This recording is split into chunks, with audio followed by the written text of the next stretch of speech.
Efa mirabantsika tsirairay natratra amin'ity maraina ity. Tsara tena tsara ny mideran'Andriamanitra. Tsy ho eto amin'ity toerana ihany fa raha isan'andro ianao zatra midera amin'ny fiainanao dia toko fa na mandeha eny amin'ny arabe ianao na inona ataonao asian'Andriamanitra hira fiderana foana ao anatin'ny fonao. Androany tsika araka ilay fanoteneniko hoe tena zavatra mamy be dia mamy be toro-teny androany. Tsy hoe satria izany nanao azy dia teneniko hoe mamy be. Tena mamy. Fatsika hoe indreny amin'ny teninao raha andramako mihoatra no ny tantely ato am-bavako. Dia tsy fantatro hoe ianao ve mba efa natsapa hoe arakaraka ny tombonao amin'ny fahalalana an'Andriamanitra dia mampangetahetanao koa dia ahalala azy misimisy kokoa. Ary arakaraka ny ahalalana ao an'Andriamanitra misimisy kokoa dia mampangetahetanao ihany koa dia hitokana miaraka aminy bebe kokoa. Ny mpifankatia moa dia mahafantatra tsara izany atao hoe tête à tête izany. Dia tsara tsika mba manana izay tête à tête izay miaraka amin'Andriamanitra. Ary arakaraka ilay hitokananao matetika sy mandany ny fotoananao hitokananao amin'Andriamanitra dia mahatonga anao otrany hoe vao manjary mefaly ianao manompo azy, hoe manompo amin'ny fifaliana sy ny firaviravona. Tsy mavesatra ho anao izany ny hanompo an'Andriamanitra raha eo izay fifaliana sy fifiraviravona izay satria fantatrao ilay Andriamanitra tokonao. Rehefa mihitatra ilay refy na alalanao an'Andriamanitra iny dia satry foana hitoetra eo an-tongony. Zaho rehefa avy miasa, ohatry ny olona rehetra avy miasa, taloha fazarako hoe rehefa avy miasa dia manao izao. Fa rehefa hitako hoe tena tsara izany mitoetra ho tongotr'Andriamanitra izany dia rehefa avy miasa dia tsy te hanao ninona intsony fa ataoko hoe aleoko mandany andro ao anatrehany. Ka raha ohatra hoe miasa amin'ny maharem-pianakaviana misy asa tokony ataoko ohatr'izany, izaho moa efa tsy manana zanaka kely izay ohatr'izao intsony, dia misy asa tokony atao ihany ao tokantrano, misy asa tokony atao foana mihitsy. Fa raha ohatra ka hoe tsy vitan'ny olona iray izany na roa na firy olona tokony havitan'izay asa tokony anjara ataoko ao tokantrano izay dia tsy mampanina manakarama azy raha mbola omen'Andriamanitra fahafahana koa ahafahako mitokana eo anatrehany. Satria ny antony dia rehefa ny gasy ary izany mba miteny hoe aleo very tsikalakalam-bola toy izay very tsikalakalam-pihavanana. Dia aleoko mihitsy izany manokana budget mpanampy isam-bolana ahafahako manararaotra izay fotoana tiako hikarakarana fifandraisako amin'Andriamanitra izay. Tsy hoe kamo tsy te hanao ninona intsony ao an-trano, betsaka ny zavatra tokony atao, fa aleoko lavitra mitoetra ao tongotry ny tompo. Araka ny teneniko hoe mbola ho avy ny fotoana iresahantsika an'ilay resaka vola fa ataoko hoe mitombo tsara foana aloha mitombo tsara satria na iko raha iresaka resa-bola eto so rehefa tonga ny herinandro manaraka iny olona 3-4 sisa ny tonga eto.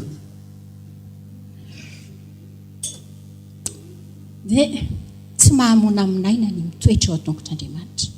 Na fotoana firy na hafirina ny toeranao eo tsy mahamona aminaina fa eo indrindra ianao vao mahita hoe indre ny amin'ny teninao raha andramako. Indre ny amin'ny teninao raha andramako mihoatra noho ny tantely atao am-bavako azy. Ny tenin'Andriamanitra miteny hoe miaratsy izao fiainana izao. Fa raha ohatra ka mitoetra eo tongotry ilay tompony teny ianao, ilay tompony teny raha mitoetra eo ianao dia hitanao fa hosikafany masom-panahinao, hosikafany ny fonao ahafantaranao izany zavatra rehetra izany hoe amin'ny tragany zavatra rehetra, amin'ny toerana rehetra, amin'ny fotoana rehetra dia hitanao hoe mamy izany miaraka amin'Andriamanitra.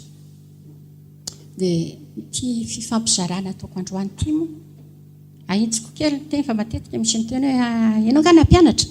Araka ny teneniko teto hoe hatramin'izao aloha mbola tsy nahatsapa ny tenin'Andriamanitra hoe mpampianatra noho izany tsy fampianarana ty ataoko ity fa fifampizarana. Dia ity fifampizarana ataoko ity izany dia ataontsika hoe toy an'ilay Jehova mpiandry misaoran'i Jehova ary fanahiko izay efa netiko teto tamin'ny farany.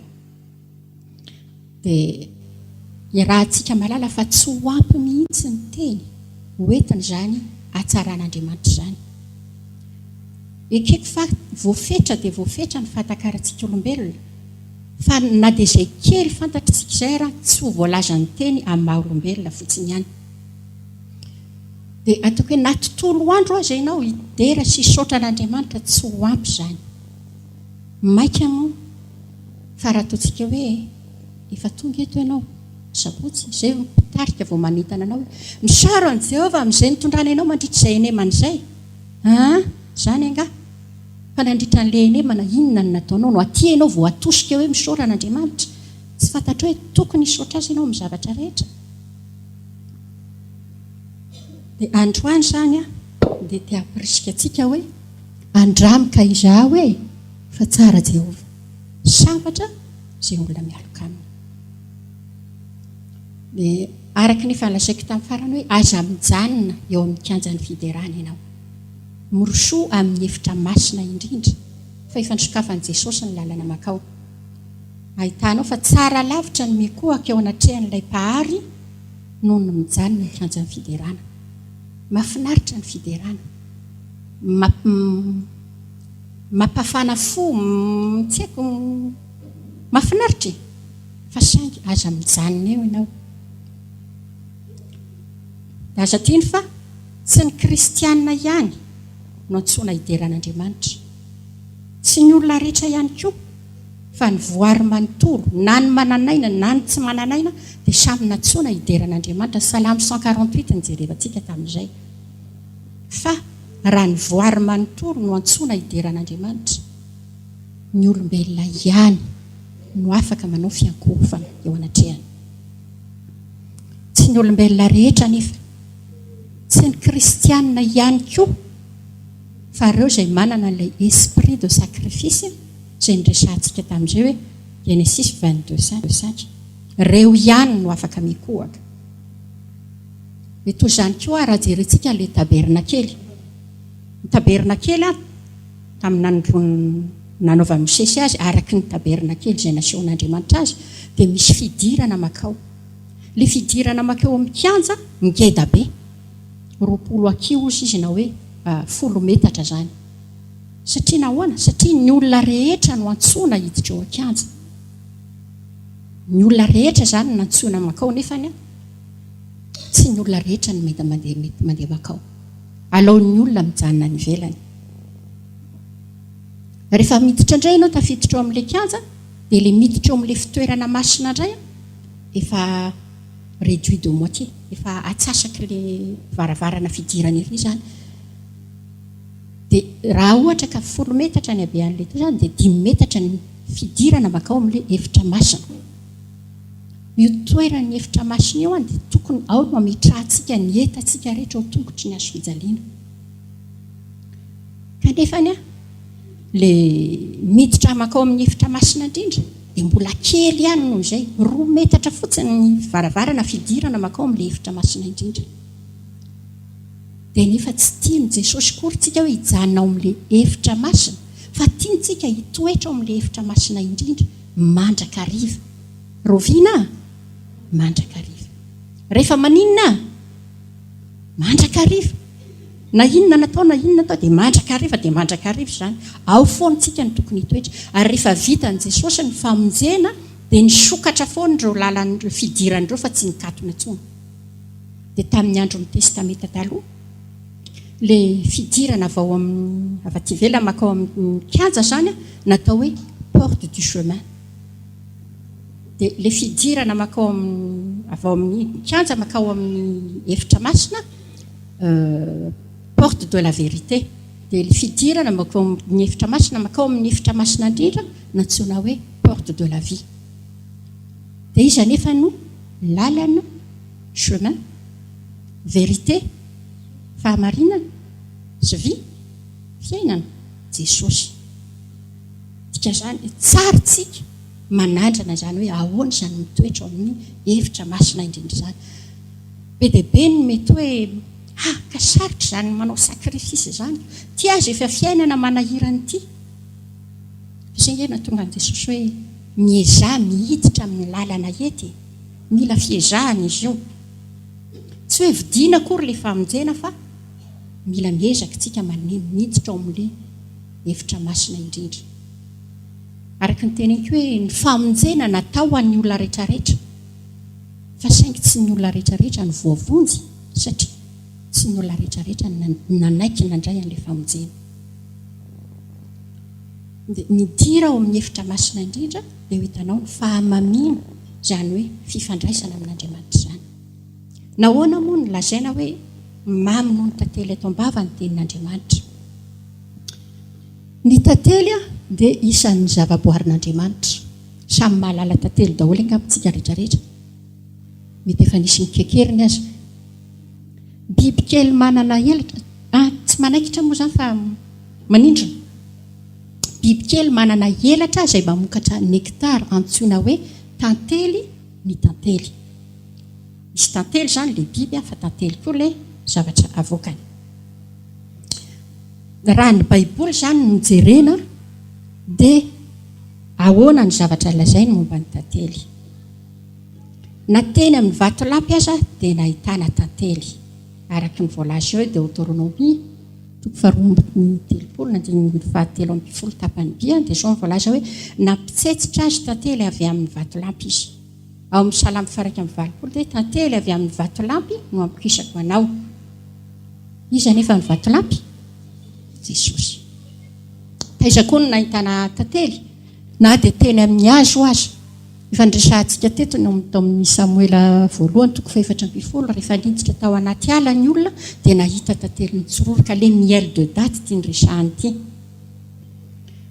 dia raha samy hazo ihany ataontsika hoe tena mamy no date amin'ny zavatra hazo aminy fa mbola tsara lavitra Jesosy izay hazonaina taiza koa no nahitana tantely tany an'Efitry-Jodia izy amin'ny fantatritsika hoe tany an'Efitry-Jodia Jahona mpanao batisa inona ny fihinany valala sy tantely rendy dia fantary izany fa na dia any amin'ny efitra faran'izay lavitra indrindra aza ianao aza mieritreritra ena fihin'Andriamanitra any indrindra ianao ny fokisany ny zavatra soa indrindra dia aza matahotra no any an'efitra dia na dia tany anatin'ny fatim-biby aza inona ilay fatim-biby ny liona mahay baiboly retolo reto Samsona rehefa namono an'ilay liona izany dia maty iny rehefa iverina izy andeha apakabady dia niodina ny lalany nandeha nijery an'ilay fatin'ilay liona dia nahita tantely sy nivangongo teo izy sy reny tantely dia tia liona maty ity izany dia tandindony Jesosy no liony fokony Joda rehefa nanolotra ny aina izy dia nanome ny mamo atsika tsara izany dia taiza koa mbola nahitana tantely nampiasana tamin'ny fanaovana gatô tsara izany mofo misy tantely izany ahoana izy ny fiantsoany zanak'Israely ny mana tany an'efitra mana ozy satria tsy fantany hoe inona ny anarany fa ohatry ny inona ny fahitana azy izy dia madinika ohatry ny voadrafy sady fotsy izy ohatry ny mofo misy tantely ny fanandramana azy karaha tsara ny mofo misy tantely dia fantary fa mbola tsara lavitra Jesosy mofonaina mbola misy ihany koa ny ahafantarana nahitana ny tantely ao anatin'ny baiboly satria efa hatramin'izany izany ny fantatra hoe tsara ny tantely dia noarina tamin'ny teny mahafinaritra izy ao amin'ny obolana no ahitantsika hoe to tantely ny teny mahafinaritra ka sady mamy ny fanahy no mahatsara ny taolana mba te anontany ianao hoe misy teny tsara sy mahafinaritra no Jesosy vare Jesosy ilay tenin'Andriamanitra velona angamba ataoko fa tsy misy asa tadava aloha dia hitantsika dia azo natao fanomezana ihany koa ny tantely any amin'ny Samuela 2 asa raha rehefa ilay nandositra ny zanany Davida dia nisy olona nitondra fanomezana atao fanohanana azy dia anisan'izany ny tantely, ny ronono mandry, ny ondry, ny zanak'omby ho an'i Davida sy ny olona nanaraka azy. Asa koa raha tadidinareo i Abia zanaky Jeroboama rehefa narary dia sisy i Jeroboama tamin'ny vadiny hoe masina ianao manaova déguisement, manaova fitafiana fanovana zany mba tsy ahafantaran'ny olona hoe vadiny Jeroboama ianao, dia makanisa ao izay any silo fa ao aiapa aminany, fa aiapa aminany io no nilaza tamin'ny Jeroboama hoe ianao no mpanjakan'ity fireneny ity. Dia inona nasainy netiny mitondra izy mofo folo sy mofo madinika ary tantely iray tavoara. Raha ohatra ka azo natao fanomezana toy izany ny tantely, dia tadio fa Jesosy no fanomezana sarobidy indrindra nomen'Andriamanitra ho famonjeny izao tontolo izao. Isany no heverina hoe tahiry tsara ihany koa ny tantely. Any amin'ny Jeremiany misy mety tsy dia famakin'ny olona loatra izy ity fa misy an'ilay hoe Ismaela zay namono 80 lahy no nivonono. Fa rehefa nisy folo tavela dia 10 taona teny taminy aza vonoa zay fa manana tahiry any an-tsaha zay dia mitantarainy teo hoe varitretika na koa vary ordea sy tantely dia nijanona tsy namono azy izy. Ka raha ny fanananareo izay heverina ho tahiry tsara ireo no tsy namono azy, tsy tokony mbola tsara hifikirana bebe kokoa noho izany ve ny fikitra amin'i Jesosy. Dia tafiditra ao anatin'ny produit d'exportation tamin'izany, efa tamin'izany fa tsy hoe vao zao vao exportena ny tantely fa efa tamin'izany jereo nkeny Ezekiel 7:20 7:20 dia Jean lazainy hoe Joda sy ny tanin'ny Israely no mpandrato nakany aminao, ka varitritika avy any minita sy zavamamy sy tantely sy diloilo ary balsama no natakalo ny varitra ao. Tsy nitazomin'ny Jiosy na ny zanak'Israely ho azy rery zany ny tanteliny fa netiny ny exportena. Jesosy rehefa tonga tsy nijanona ho an'ny Jiosy rery ihany fa ho an'ny olona rehetra, ny firenena rehetra, ho an'ny foko rehetrarehetra. Dia voaisa ihany koa ho voaloam-bokatra sy fahaforokarena ny tantely any amin'ny tantara faharoa. Dia izao no hitantsika hoe ary noho ny ely izany teny izany dia nitondra voaloam-bokatra betsaka ny zanak'Israely, dia vary sy ranom-boaloboka sy diloilo sy tantely ary ny vokatry ny tany isan-karazany, ary ny fahaforokarena tamin'ny zavatra rehetra dia betsaka koa ny netiny. Fa sainga raha azo natao fahaforokarena, voalohan-karena, voaloam-bokatra ny tantely dia tsy azo natao fanatitra hodorana izy. Jereo ny Levitikosy ny fanatitra ho anina rehetra ozy izy izay aterinareo ho an'i Jehova dia azo asiana zava-marikivy. Fa ny masirasira sy ny tantely dia samy tsy angalanareo hodorana ho fofona ho fanatitra atao amin'ny afo ho an'i Jehova. Raha ohatra ka raisitsika oharina amin'ilay voaloam-bokatra zany Jesosy, satria Jesosy no lohany amin'ny zavatra rehetrarehetra, dia tadio fa rehefa nanolotra ny ainy izy teo amin'ny hazo fijaliana dia nanolotra ny ainy ho faty fa tsy nidorana akory. Dia efa hitantsika teto tamin'ny fifampizarana momba ny hazo ao amin'ny Baiboly sy ny heviny ara-panahy hoe miel de date no resahana rehefa miteny hoe tany tondra-dronono sy tantely. Fa saingy izaho moa tsy manana fanandramana ny amin'ny miel de date, ny fantatro fotsiny dia hoe délicieux, hono na hoe matsiro zany tantely zany. Fa ny daty aloha dia efa ninana daty fa mamy be dia mamy be. Noho izany fa satria tsy manana fanandramana amin'io dia ilay tantely hitantsika eny an-tsena ireny zany no resahako eto izao. Dia raha tsika malala fa mamy ny tantely, sa misy mahita hoe tsy mamy ny tantely? Mba hafa koa zany ny tantely mangidy. Mety ny hazo nakany azy no mety mangidy angambany. Fa raha tsika malala fa amin'ny ankapobeny dia mamy ny tantely. Mbola nisy tsy nihinana tantely ve eto? Efa nihinana daholo kosa angambany.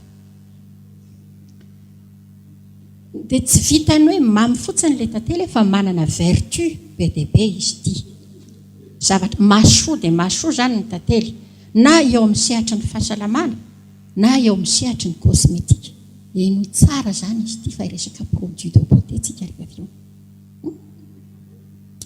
dia inona avy ary no hitantsika ao amin'ny tantely voalohany aloha dia rano na dia in'ilay tantely efa hitanao ohatrany hoe ohatrany efa crème be efa mandry be iny aza dia fantary fa misy rano ao dia tsy miakina amin'ny qualité-ny tantely ny mampandry azy na mamparany azy tsy hoe tsara kokoa zany ny tantely raha ranony na hoe tsara kokoa izy raha mandry fa arakaraka ilay siramamy ao anatin'ilay tantely zany no mampafangana ny fahamandriny na mampaelaela koa ny fahamandriny resantsika zany rehefa avy eo fa ny 5.7 ny tantely io dia siramamy indrindrindrindra ny glucose sy ny levulose raika hatramin'ny 200 fotsiny ny sakarose ao amin'ireo siramamy 5.7 io dia izay ny mahatsara ny manamamy zavatra amin'ny tantely toy izay ny amin'ny siramamy fandresahako teto hoe pozina ny siramamy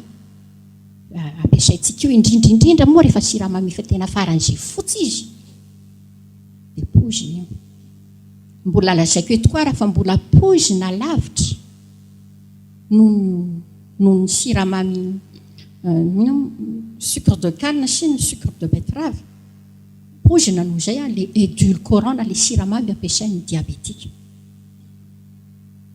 ie aspartame dia mety tenareo hina ihany ary nohaniny magata amin'Andriamanitra dia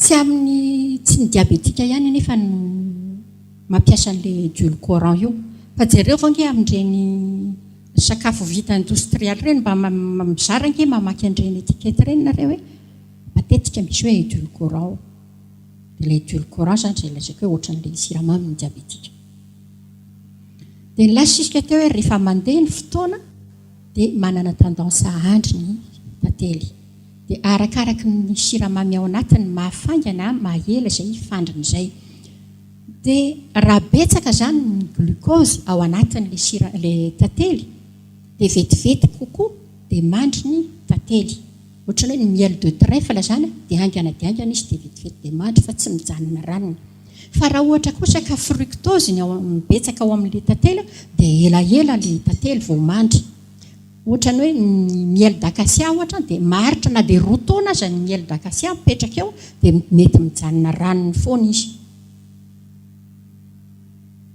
dia raha mandry nefa ny tantely dia azontsika averina ho ranony indray izy raha hafanaina saingy tsy azonao hafanaina direct anaty vilany na casserole izy ny antony tsy tokony ohatra ny 9°C ny hafanan'ilay tantely fa maty ilay vertuany atao bain-marie izy zany dia manana sira mineraly maro be ny tantely ohatrany hoe calcium ny fer ny magnesium ny potassium ny phosphore ny manganèse be dia be mihitsy dia be vitamine ihany koa ny tantely indrindrindrindra ny karazan'ny vitamine ny fianakaviany ny vitamine B B1 B2 B3 B5 B6 misy vitamine C ihany koa ao anatin'ny tantely manana oligo-élément isan-karazany ny tantely ary koa misy substance maro hafa koa toy ny enzyme dia hojerentsika voalohany aloha ny vokatsoa azo amin'ny tantely eo amin'ny sehatra ny fahasalamana avy eo amin'ny sehatra ny fitsaboana ary aorian'izay iresaka ny kosmetika azo lazaina zany fa sady sakafo ny fanafody ny tantely raha amin'ny mahasakafo azy no ireo composant hitantsika ireo zany dia ny mifavorize ny fitombona ny tantely manamafy ny taolana ny tantely dia manampy amin'ny fandevona-kanina koa ny tantely noho ilay enzyme nresantsika teo zany dia manampy anao hitazona calcium sy magnesium ny tantely ho anao zany izay tsy mifixe calcium sy magnesium minana tantely dia tokony ho sakafo privilégié ho an'ny mpanao fanatanjahantena ny tantely ho an'ny antitra sy ny zay olona rehetra mila hery zany satria ny antony dia le sucre le glucose le glucose eo anatin'ireo zany efa siramamy sokajiny sucre rapide no zany izy dia midynamisé avy hatrany dia tsaratsara kokoa zany mihinana tantely toy izay misotro dynamique tsy miteny hoe fady misotro dynamique so mivadika eo indray ny resaka fa ozy hoe tsaratsara kokoa ny mihinana tantely toy izay misotro dynamique. Raha eo amin'ny sehatra ny fitsaboana dia azo lazaina fa misy ny atao hoe miel monofloral. Raha miel monofloral izany dia voninkazo karazana anankiray ihany nakan'ilay tantely ny zavatra anomorona an'ilay tantely. Dia misy koa ny miel multifloral, izany hoe karazany maromaro zany no nampiasain'ilay tantely anaovana ny tantely, ilay nectarany. Dia arakaraka ilay aretina tsaboana zany no tantely mifanandrify aminy. Dia fantary zany fa misy karazany maro ny tantely fa tsy hoe tantely dia tantely akory fa misy karazany be lehibe izy io. Ny any an-dafy rehefa grande surface ianao dia miazy efa misy soratra hoe miel d'acacia, miel d'eucalyptus, miel de zao, miel de zao, sotran'izany arakaraka ilay dana zany. Aty amintsika moa tsy misy an'izany fa dia rehefa tantely dia efa tantely. Dia ny fitsaboana tamin'ny tantely ihany koa dia efa taonjato fa tsy hoe taona akory ary taonjato marobe no efa nahafantarana azy fa tsy hoe voaingana. Raha araka ny taratasy na hoe ny papyrus de Thèbes izay voasoratra eritrereto tsara 770 taona talohan'i Jesosy Kristy. Ity taratasy ity dia nanambara fa ny Egiptiana dia efa nivelona sy nitsabo ny zanany tamin'ny tantely.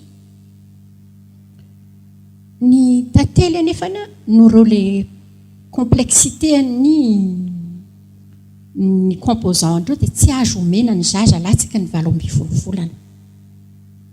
Raha tianao omena tantely ny zanakao nefa latsaky ny 12 volana dia sady atao kely dia kely zany izy no ataovy mahalana dia mahalana. Fa rehefa manomboka 12 volana indray izy dia azonao omena tantely ray sotro kely na dia isanandro aza.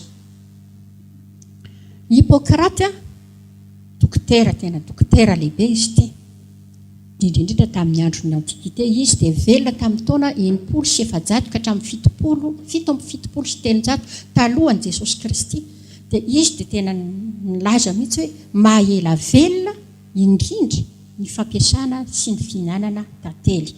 Dia sady koa tsy vitany hoe mihinana fotsiny izany izy fa nitsabo aretina maro isan-karazany tamin'ny tantely. Apithérapie no fiteny ny fitsaboana amin'ny tantely. Aza fangarontsika amin'ny hoe apiculture zany fa ny apiculture dia fiompiana n'ilay tantely fa ny apithérapie kosa dia mampiasa ireo vokatra rehetra azo avy amin'ny tantely hoentina mitsabo. Inona daholo ny zavatra azontsika avy amin'ny tantely? Misy ny atao hoe miel, matetika ireny zany ilay hitantsika eny an-tsena. Misy ny gelée royale, ohatran'ilay tamin'ilay boaty mpanafody teo. Misy ny pollen, ny sira misy koa ny savoka ohatra avy amin'ny sira d'abeille, ny propolis, eny fa na dia ny venin d'abeille aza in'ilay tsindrony tantely iny marary ny voatsindrony fa misy karazana aretina ilaina tsaboana amin'ny venin d'abeille iny. Ary satria maro karazana ny tantely arakaraka ny voninkazo na mikaran'ny tantely azy dia maro toy izany koa ireo karazana aretina azo tsaboana amin'ny tantely. Dia eto aloha dia efa miteny fa tsy hiditra amin'izay atsipirian'ny karazana aretina izay tsika fa raha izay no atao ariveto ny andro indrindrindrindra tsy cours de médecine ny ty akory fa fifampizaran'ny mpiralahy sy mpiravavy ao amin'i Jesosy. Dia fantary zany fa manana propriété antibiotique, antiseptique, antibactérien ary koa antifongique ny tantely. Noho izany tsy ny mony, tsy ny eczéma, tsy ny ratra, tsy ny may ihany zany. Le hodi-fery tediavinao tantely. Tsy ireo ihany zany no azo ampiasaina ny tantely eo amin'ny hoditra fa na dia ny champignon aza. manana marary Suisse zay koranga efa antitratotra izy io dia nididina cataracte moa izy. Talohany nandidiana azy toy ary ty fery eo amin'ny lohanao ty ohatra ny mampatahotra efa ataoko antibiotika matanjaka be izy fa efa nitsabo an'izy io mihitsy toy akaiky be an'ny maso anga izy io dia tsy maniry fa iverina any amin'ilay dokotera mitsabo hoe amiota antibiotika matanjaka tsara raha zay mampatahotra anao dia nididina ny cataracte. Faly ery izy hoe nahita tsara tsy mainka andraiko izy atao indray ilay maso faharoa jerevako izy ary ilay ferinao to mbola tsy sitrana foana ataoko matanjaka ny antibiotika fa atao indray ilay maso faharoa fa ohatrany lasa manjary ny vetivety dia nanjavanao izy ilay masoko teo nefa io no mba nijerevako tsara tamin'ilay anankiray natevina cataracte vita ilay reo izy dia lasa indray ny matanjaka be fa tiandrany atao aingany ty dia natao tamin'ny février 2011 teo izy jerevako hatray mbola tsy sitrana foana ve hoe reto ty fery amin'ny lohanao ty efa heritaona sy tapany mahery izy zao nitsaboko an'izy ty tsy hitako tsona fa million laniko taminy ary na vovan'ilay dokotera foana ozy ny fanafody fa tsy mbola nety sitrana hatramin'izao toy izay mantsazy hoe za tsy dermatologue fa mba andramo asio tantely ny telo isan'andro sasaonao tsara ho areo zavajavatra efa nahosotrosotra ao azy ireo dia asio tantely maray dia ohatr'izay koa diovinao iny amin'ny atoandro dia asio tantely dia ohatr'izay koa ny hariva dia asio tantely ny telo isan'andro. Ohatrin'inona ozy nareo ny hafaliany rehefa miverina nanao contrôle na zaza gaga mba mitsangana ohatro moa azy dia mipetraka ohatrao dia mahita an'ilay lohany satria ilay lohany efa somary solasola nahita an'ilay lohany tsy nisy an'ilay fery indri mais votre plaie est partie hatray izay mihitsy ozy izy ny tena efa aliko mihitsy isotra anao fa tsy nisy herinandro akory ozy izy n'ilay heritaona sy tapany mahery ny tsabony azy tsy nisy herinandro akory ozy izy dia afaka ilay izy na ilay toerana nisy azy areo tsy tadidiko tsony fa narahako tsara ilay nataonao intelo isan'andro asio tantely dia noho izany mba manandrama mety sendra fanandrify tamin'ilay feriny na ilay tseky na izay microbe tamin'ilay feriny izany ny tantely nampiasana fa tena ny tena izy tsy nisy herinandro akory izy dia afaka ilay fery. Dia tsy ny hoditra ihany koa izany ny tsaboana fa hatramin'ny aretin'ny taovam-pisefona. Efa ela no nitsaboana ny aretin'ny taovam-pisefona tamin'ny tantely ohatrany hoe ny arety tenda, ny kohaka, ny asma, ny bronchite sy ny gripa isan-karazany. Dia miady amin'ny fiangonan'ny cholestérol be loatra koa ny tantely mba miangona koa izany ny cholestérol manana ny fiangonany koa izy fa ny tantely eo andrava azy tsara mihitsy. Dia isan'izany zany anisan'ilay mampikoriana tsara ny ra zany ny tantely ary manatsara ny système cardiovasculaire. Dia ny taovam-pandevonan-kanina no jerentsika indray dia fantaro fa tsy ny vava sy tsy naisy ny vavony ihany akory ny taovam-pandevonan-kanina fa manomboka hatreo amin'ny vava ka hatrany amin'ny fivoahana dia atao hoe appareil digestif daholo. Dia manatsara ny haleine ny tantely dia manampy amin'ny koa amin'ny aretinify ny tantely. Jereo tsara nge tsy fantatro moa raha mbola manisy an'izany amin'izao fotoan'izao ny olona mitaiza zaza fa rehefa ilay maniry nify iny ny zaza dia tsara kosehina amin'ny tantely ilay nifiny. Dia tena tsara ho an'ny vavony mihitsy ny tantely na amin'ny fandevonan-kanina izany hitantsika ilay enzyme nananany teo na amin'ny aretim-bavony isan-karazany. Dia manatsara ny flore intestinale ihany koa ny tantely dia miaro amin'ny constipation. Hoanao izay manana tendance hitotoana dia mihinana tantely. Be dia be mahazo torohevitra eto androany. Dia manana propriété calmante, décongestionnante, nutritive, stimulante, anti-anémique ny tantely.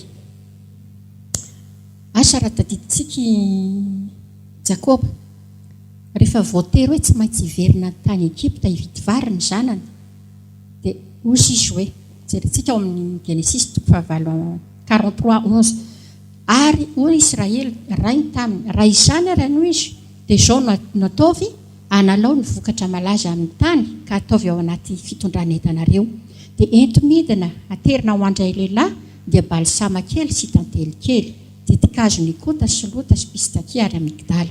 Fa eo amin'ny 9:4 izy dia hozy izy hoe ary Andriamanitra tsy tohany ampahita famindrapo anareo eo anatrehan-dra lehilahy, satria fataony hoe tezitra Josefa. Izy nefa malala fa manana propriété calmante ny tantely. Dia Andriamanitra ny eo izay ampahita famindrapo aminareo amindra lehilahy mba hampodiny ny rahalahinareo anankiray sy Benjamina. Dia ijery raha ohatran'izay zany no resantsika hoe tsara dia tsara ny tantely, dia ijery eo amin'ny sehatra ny kosmetika indray tsika. Sakafo tsara ny sofina ho antsika manao produit de beauté. Dia eo amin'ny sehatra ny kosmetika dia fantary fa mihydraté ny hoditra ny tantely. Crème hydratante zany. Ajanony ny fandaniana volany amin'ireny crème vita sinoa ireny fa tantely ampiasaina. Manalefaka sy manavao ary miady amin'ny fahanteran'ny hoditra ny tantely. Tsara zany. Dia voalaza koa fa mirajeunir ny trait. Tsy haiko miteny azy amin'ny teny gasy, tena miala tsiny mihitsy. Ividy dictionnaire manaraka.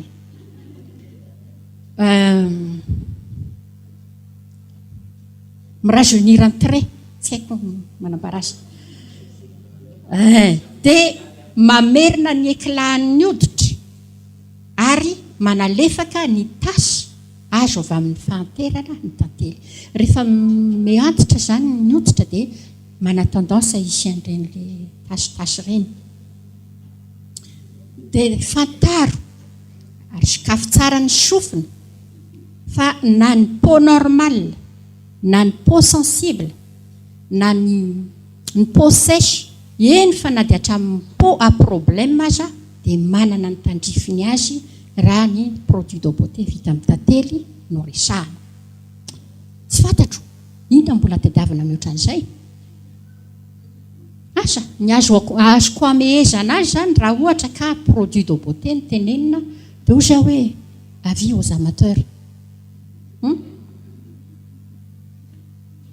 Dia marina aloha fa tsy misy conservateur ary tsy mila conservateur ny fitehirizana ny tantely. Zay dia tena avantage lehibe raha ohatra ka hoarina amin'ireny produit de beauté viditsika ireny.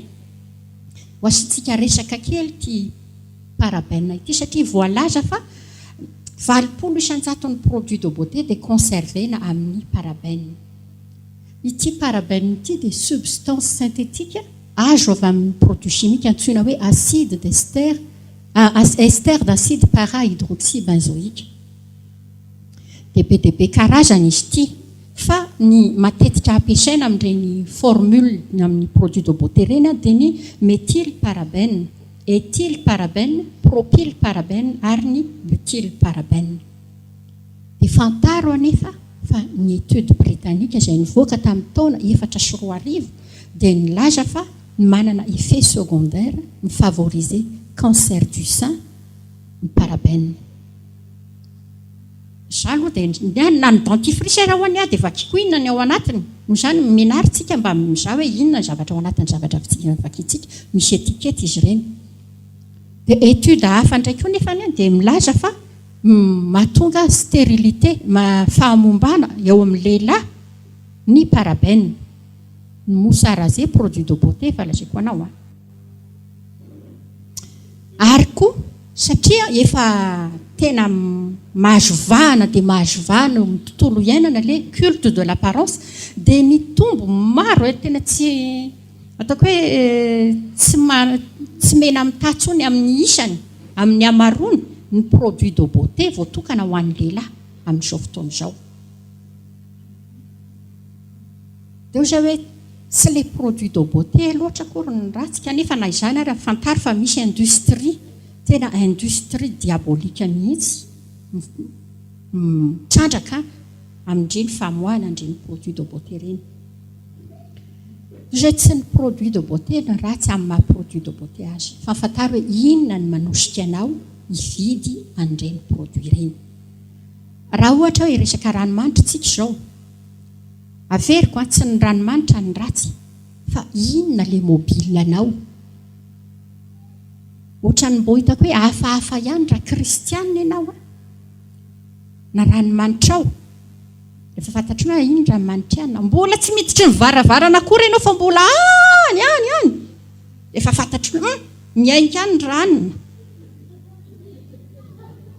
noho n'le ranomanitra ao fa iverina eto amin'ilay tantely tsika tsy manana ireo voka-dratsy ananan'ny parabène zany any tantely satria zavaboary vitan'Andriamanitra ny tantely dia zava-tsokoa no azonao avy aminy dia fantaro anefa fa misy acide misy an'ilay hoe ester d'acide parahydroxyde benzoïque na dia eny amin'ireny voankazo sy légume ho antsika ireny ary fa saingy amin'ny maha-natoraly azy dia tsy misy an'ilay effet secondaire hoe mame cancer na mame fahamombana satria tsy produit synthétique izy ny olona matsy dia tsy mamorona ny olona ho anany ho voninahitr'Andriamanitra fa mamorona ny olona no filan'ny nofiny ilana vola, ilana voninahitra, ilana fahefana sy ny sisa dia mamorona ny olona nefany nasian'Andriamanitra hitandrina sy ambolony sa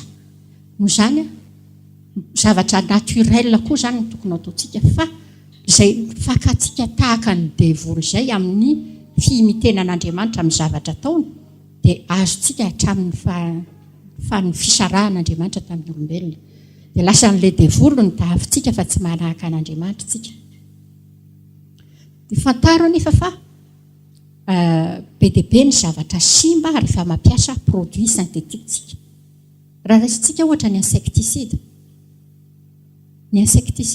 inona ny vonoany parasy tantely indray mamono hatramin'ny tantely ny insecticide ny moka ny lalitra be dia be ny zavatra ampiasaina ny insecticide fa saingy tsy reny ihany ny maty fa maty hatramin'ilay bibikely ilaina ihany koa mety hiteny ianao zany hoe dia ahoana zany ny ana fantary fa Andriamanitra nge nanao ny zavatra rehetra misy antony daholo hoe ny insecticide naturel nataon'Andriamanitra ohatra ny coccinelle raha misy rozy maniry ao tokotaninao dia jereo fa matetika misy an'ireny le ohatrany puceron moa ny fiteniny azy fa ny fahitako azy tsy ohatrany parasy koa fa ohatran'ireny le hao fotsifotsy kely ireny na maitsomaitso kely ireny eo indrindra amin'ilay bouton iny raha miompy coccinelle ianao tsy misy an'ireny ny rozinao fantary fa ny zavatra rehetra zany efa nataon'Andriamanitra ahasoatsika fa le insecticide ao ataontsika dia tena simbatra amin'ny misy fiatraikany be eo amin'ny tontolo iainana eo amin'ny olombelona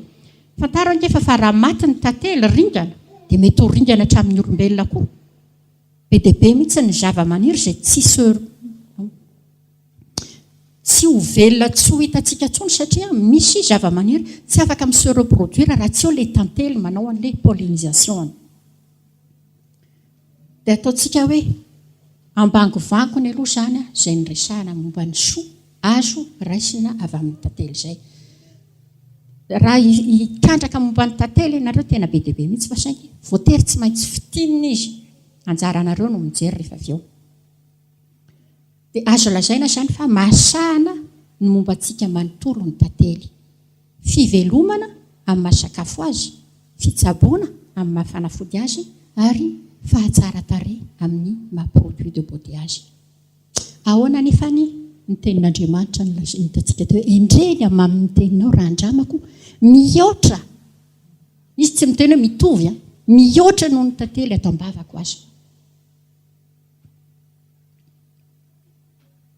dia raha ohatra ka zany ka hoe mihoatra noho ny tantely ato ambava dia fantaro fa raha sehatra telo no sahan'ny tantely eo amin'ny fiainantsika fahasalamana sakafo fahatsara-tarehy dia sehatra telo koa no sahan'ny tenin'Andriamanitra eo amin'ny fiainantsika dia amin'ny tena miaina ny fanahy dia mihoatra lavitra araka ny tenin'Andriamanitra teo mihoatra lavitra noho ny soa azo avy amin'ny tantely ty tableau ty zany dia tapaka ery ambony kely moa fa misy hoe tantely eto dia etsy tenin'Andriamanitra fanoharana hoe azahoaiza ny fifanarahan'izay zavatra nyresantsika rehetrarehetra izay raha manampy atsika amin'ny fitomboana ara-batana ny tantely dia mampitombo antsika amin'ny fahalalana an'Andriamanitra ny tenin'Andriamanitra.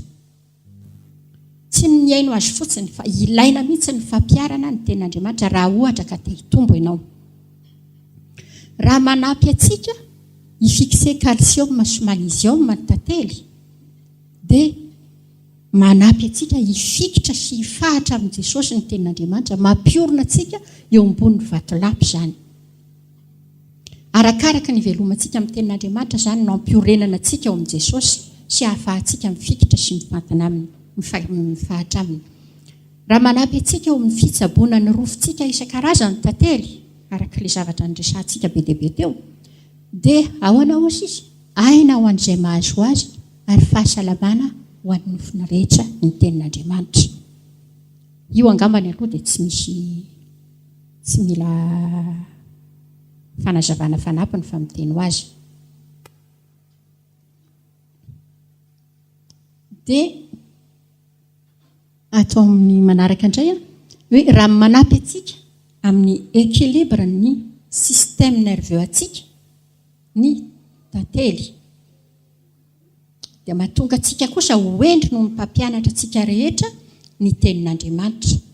Raha ohatra ka ny tenina fahavolombelona no saintsaintsika isan'andro. Tsy voatery izany ianao hoe dia rehefa maino ny tenin'Andriamanitra dia fa tsy maintsy saintsainy izy io fa tsy hoe nona fotsiny.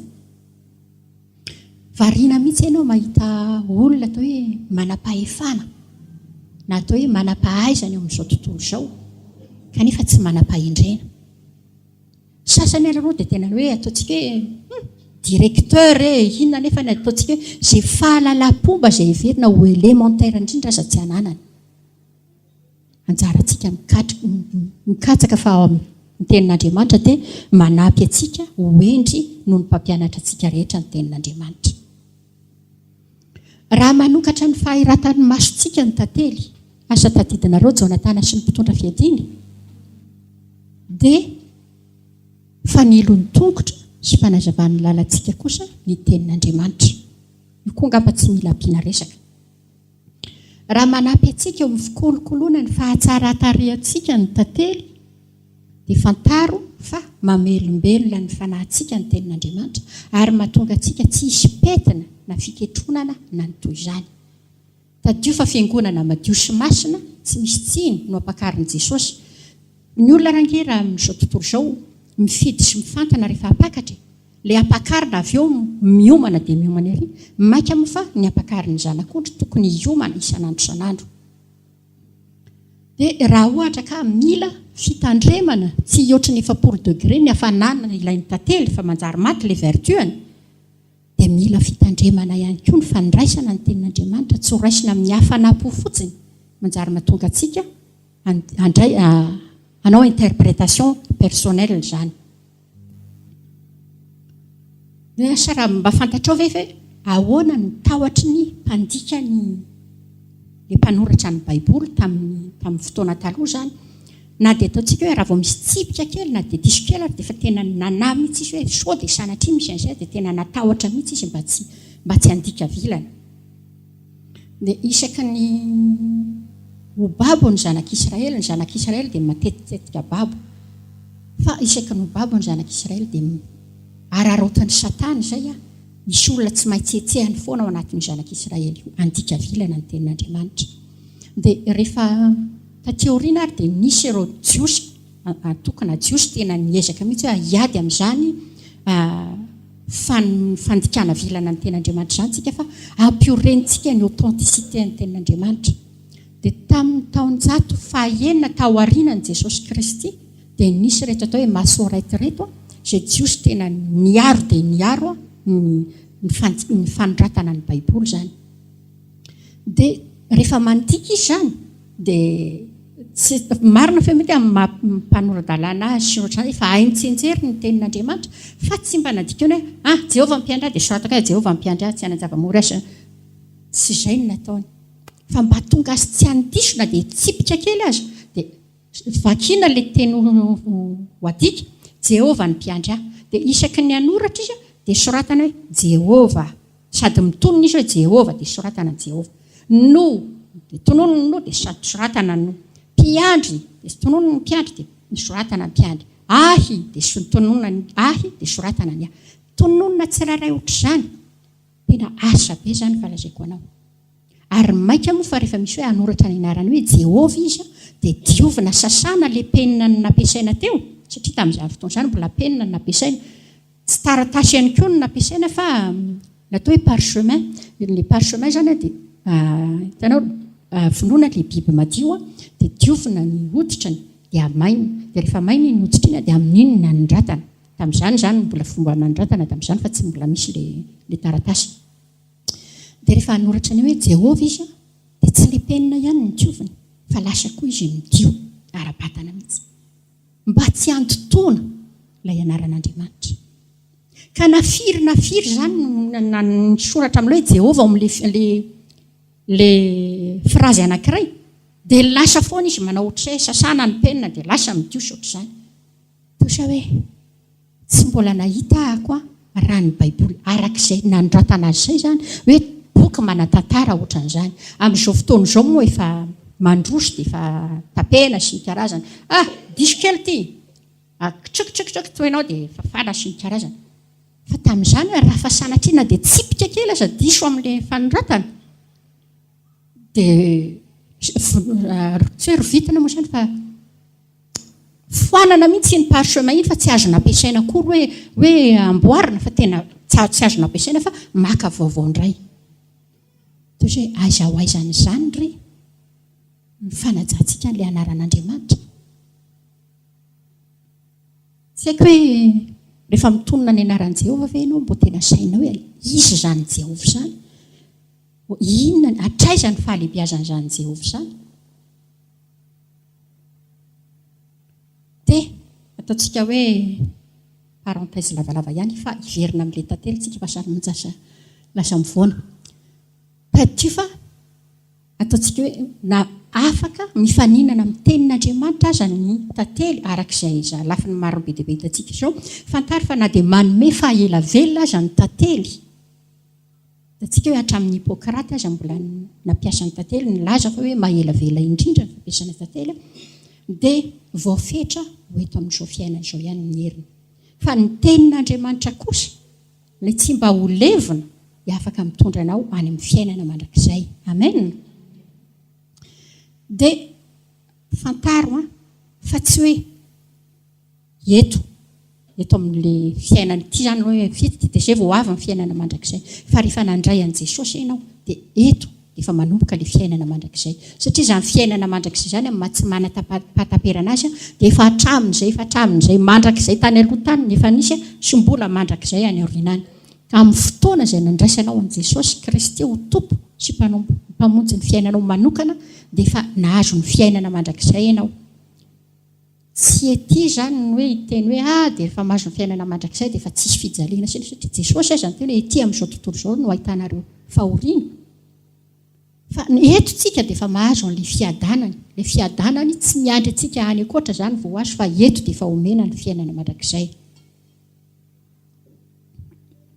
Dia tiako indrindra zany ny ahitanao ny mamy rehetra azonao goina ao amin'ny tenin'Andriamanitra mba hahatonga anao hitombo amin'ny fahalalana sy ny fitiavana ary ny fanompoana an'Andriamanitra.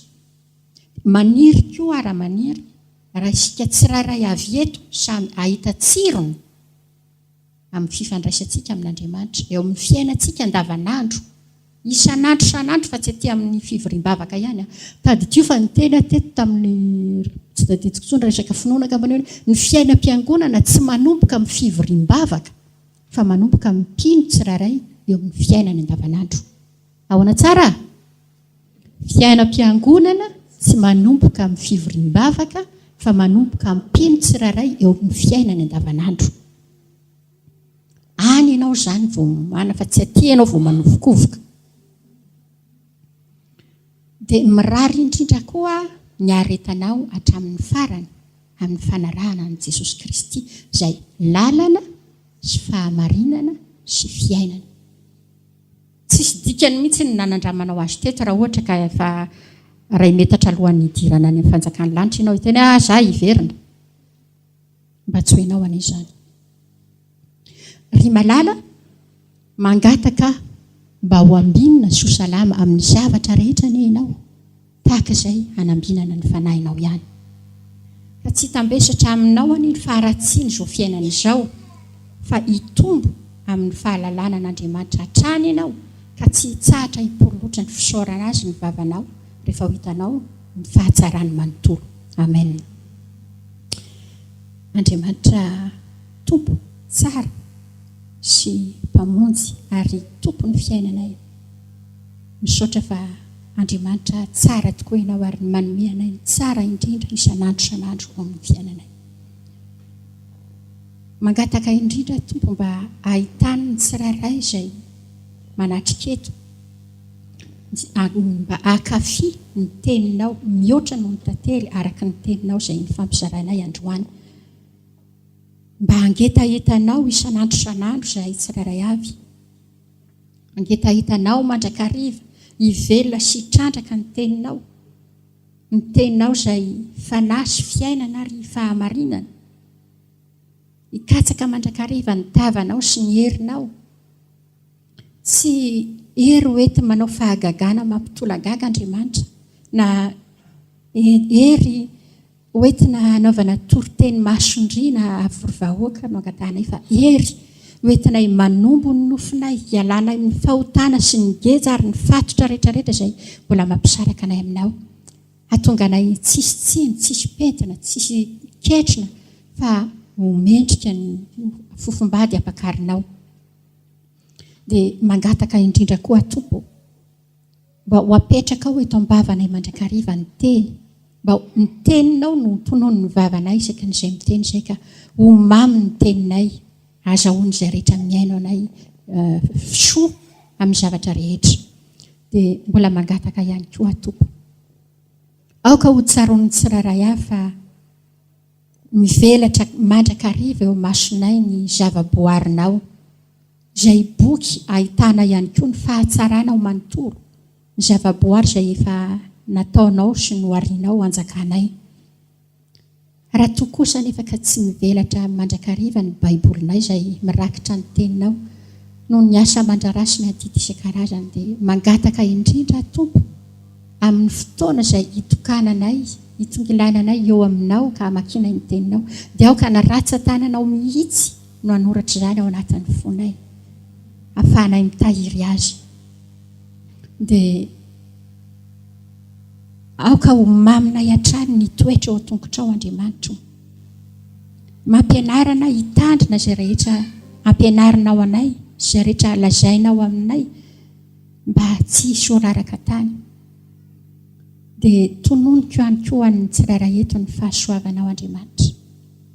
Tsisy tsara toa anao, eny fa na dia ny tantely izay mamy ato am-bava noho ny nianaranay teo ara dia voalaza fa tsy misy toa anao.